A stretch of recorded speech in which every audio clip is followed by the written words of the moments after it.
On this takeoff, I'm pushing left rudder, right aileron, kind of making a flat turn, avoiding lowering the wing too much in the low altitude turn. You can see the ball on top of the glare shield all the way to the right.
The reason to make a low rudder turn, kind of a cross control turn, is to avoid the risk to putting the wing down on a low turn.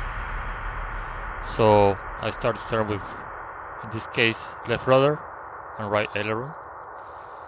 One thing to take into account is that this airplane is equipped with a Sportsman STOL kit and VGs, which changes the wing a lot, so this can be done with no problems. I will not try this kind of turn in a stock Cessna wing.